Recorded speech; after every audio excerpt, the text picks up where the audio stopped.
Alcoholics Anonymous. The story of how many thousands of men and women have recovered from alcoholism. 4th edition.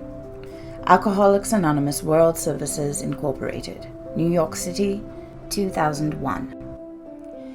Appendix 2. Spiritual Experience. The terms spiritual experience and spiritual awakening are used many times in this book, which, upon careful reading, shows that the personality change sufficient to bring about recovery from alcoholism has manifested itself among us in many different forms. Yet it is true that our first printing gave many readers the impression that these personality changes, or religious experiences, must be in the nature of sudden and spectacular upheavals. Happily for everyone, this conclusion is erroneous. In the first few chapters, a number of sudden revolutionary changes are described, though it was not our intention to create such an impression.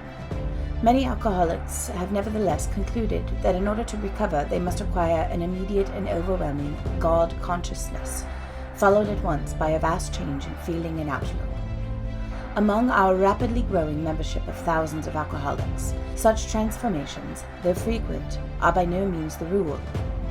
Most of our experiences are what the psychologist William James calls the educational variety, because they develop slowly over a period of time. Quite often, friends of the newcomer are aware of the difference long before he is himself. He finally realizes that he has undergone a profound alteration in his reaction to life, that such a change could hardly have been brought about by himself alone. What often takes place in a few months could seldom have been accomplished by years of self-discipline. With few exceptions, our members find that they have tapped an unsuspected inner resource which they presently identify with their own conception of a power greater than themselves. Most of us think this awareness of a power greater than ourselves is the essence of spiritual experience. Our more religious members call it God consciousness. Most emphatically, we wish to say that any alcoholic capable of honestly facing his problem in the light of our experience can recover, provided he does not close his mind to all spiritual concepts. He can only be defeated by an attitude of intolerance or belligerent denial.